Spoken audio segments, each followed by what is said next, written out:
ഇന്ന് ലിസാസ് ഫ്ലേവേഴ്സിൽ ഞാൻ നല്ല ഒരു രസമാണ് ഉണ്ടാക്കുന്നത്. നമുക്ക് നാടൻ കേരള ഒരു രസം എങ്ങനെയാണ് ഉണ്ടാക്കുന്നതെന്ന് നിങ്ങളും എൻ്റെ കൂടെ ഒന്ന് കണ്ടു നോക്കുക. ലിസാസ് ഫ്ലേവേഴ്സ് എല്ലാവരും ഒന്ന് സബ്സ്ക്രൈബ് ചെയ്യുക, ആ നോട്ടിഫിക്കേഷൻ ബെല്ലും ഒന്ന് പ്രസ് ചെയ്യണേ.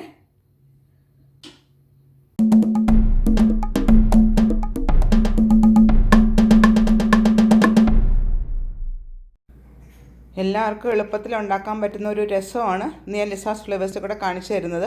അപ്പോൾ അതിനാവശ്യമുള്ള ഇൻഗ്രീഡിയൻസ് ഞാൻ പരിപ്പ് വേവിച്ച് വെള്ളം മാത്രം എടുത്ത് വെച്ചിട്ടുണ്ട്. അത് ഏകദേശം ഒരു 1.5 കപ്പ്.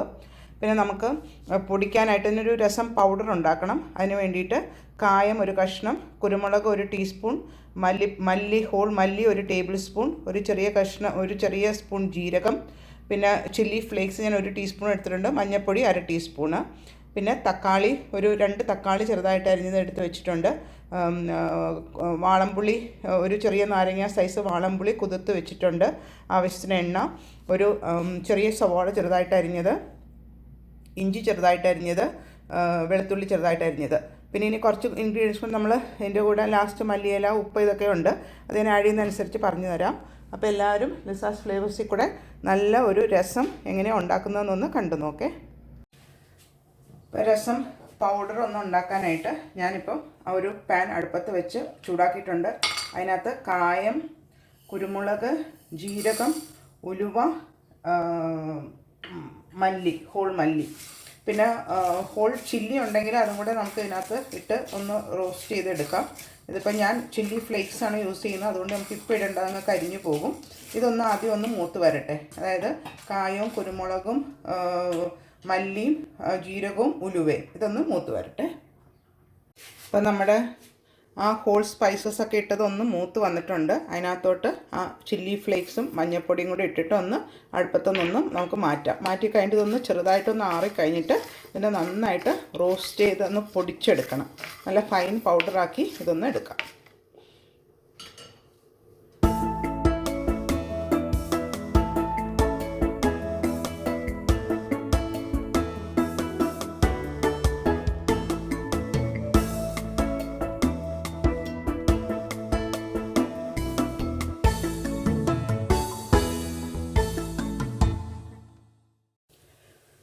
ഇപ്പോൾ രസം ഉണ്ടാക്കാനായിട്ട് ഞാൻ 2 സ്പൂൺ വെളിച്ചെണ്ണ അടുപ്പത്തോട്ട് ഒഴിച്ചിട്ടുണ്ട്. അതിനകത്തോട്ട് ഇത് 1/2 ടീസ്പൂൺ കടുകിട്ട് പൊട്ടുന്നുണ്ട്. കടുക് പൊട്ടി വരുന്നുണ്ട്. അതിനകത്തോട്ട് നമുക്ക് അരിഞ്ഞു വെച്ചിരിക്കുന്ന സവോളയും ഇഞ്ചിയും വെളുത്തുള്ളിയും ഇതിനകത്ത് ഇട്ടൊന്ന് വഴറ്റിയെടുക്കാം.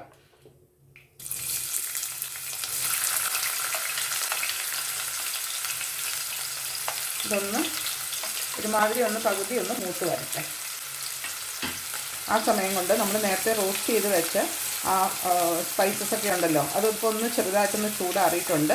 അപ്പോൾ അതൊന്ന് പൊടിച്ചെടുത്തിട്ട് വരാം. നല്ല ഫൈൻ പൗഡറായിട്ട് ഞാനിപ്പോൾ അത് പൊടിച്ചെടുത്തിട്ട് വരാം. അതിത് വഴന്ന് കഴിയുമ്പോൾ നമുക്ക് ബാക്കി ഇൻഗ്രീഡിയൻസിൻ്റെ കൂടെ അതും കൂടെ ആഡ് ചെയ്യേണ്ടതുള്ളതുകൊണ്ട് അതൊന്നിപ്പോൾ ഒന്ന് പൊടിച്ചെടുത്തിട്ട് വരാം. ഇതൊക്കെ എളുപ്പത്തിൽ ഉണ്ടാക്കാൻ പറ്റിയ ഒരു ഡിഷസാണ്. അപ്പോൾ എന്നോട് കുറച്ച് വീട്ടമ്മമാരിങ്ങനെ ചോദിച്ചു, അവരൊക്കെ ജോലി ചെയ്യുന്നവരാണ്, അപ്പോൾ അവർക്ക് എളുപ്പത്തിൽ ഉണ്ടാക്കാൻ പറ്റുന്ന എന്തൊക്കെ കുറച്ച് ഡിഷസ് ഇടാമോ എന്ന് ചോദിച്ചപ്പോൾ ഞാൻ വിചാരിച്ചു, രസമൊക്കെ എല്ലാവരും ഇടയ്ക്കിടയ്ക്ക് വീട്ടിലുണ്ടാക്കുന്നതല്ലേ, അപ്പോൾ എളുപ്പത്തിൽ ഉണ്ടാക്കാൻ പറ്റുന്ന ഡിഷസായിട്ട് ഞാനതൊന്ന് കാണിച്ചു കൊടുക്കാമെന്ന് വിചാരിച്ചു. അപ്പോൾ എല്ലാവർക്കും എളുപ്പത്തിൽ ഉണ്ടാക്കാൻ പറ്റുന്ന ഒരു ഡിഷാണ്. അപ്പം ഇനി അതൊന്ന് മൂത്ത് വരട്ടെ, അതൊന്ന് പൊടിച്ചിട്ടും വരട്ടെ. സവാളയും ഇഞ്ചിയും വെളുത്തുള്ളിയൊക്കെ ഒരുമാതിരി വാടി വന്നിട്ടുണ്ട്. ഇതിനകത്തോട്ട് നമുക്ക് അരിഞ്ഞു വെച്ചിരിക്കുന്ന ടൊമാറ്റോ ഒന്ന് ആഡ് ചെയ്യാം.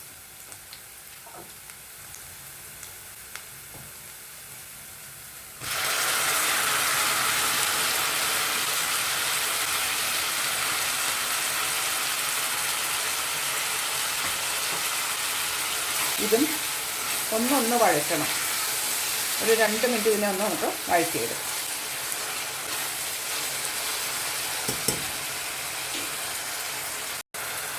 അപ്പോൾ തക്കാളിയൊക്കെ ഒരുമാതിരി വാടി വന്നിട്ടുണ്ട്. ഞാനത് പൊടിച്ചും വെച്ചിട്ടുണ്ട്. ഇനിയിപ്പോൾ ചെയ്യേണ്ടത്, ഞാൻ ആ പൊടിച്ചിട്ട് ആ മിക്സിയിൽ കഴുകിയ വെള്ളവും ഈ പരിപ്പ് വേവിച്ച വെള്ളവും കൂടെ നമുക്ക് ഇതിനകത്തോട്ട് ആഡ് ചെയ്യാം. അതിൻ്റെ കൂടെ തന്നെ ആ പൊടികൾ, പൊടിച്ച പൊടി, രസത്തിൻ്റെ പൊടി. ഇപ്പോൾ രസത്തിൻ്റെ പൊടിയും ചേർത്തു നന്നായിട്ട് ഇനി മിക്സ് ചെയ്യാം. ഇനി നമ്മളൊരു കാര്യം ആഡ് ചെയ്തിട്ടില്ല, അതായത് ഉപ്പ്.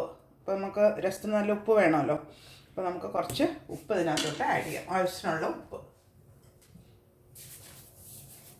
ഇപ്പോൾ എല്ലാവരും ഈ പൊടിയൊന്ന് ആഡ് ചെയ്തിട്ട് എല്ലാവരും ഉപ്പും എരിവൊക്കെ ഒന്ന് നോക്കണം. ഇനി കുറച്ച് എരിവ് കൂടുതൽ വല്ലതും വേണമെങ്കിൽ ഇച്ചിരി പെപ്പർ ക്രഷ് ചെയ്തോ വേണമെങ്കിൽ ഇതിനകത്തോട്ട് ആഡ് ചെയ്യാം, കുഴപ്പമൊന്നുമില്ല.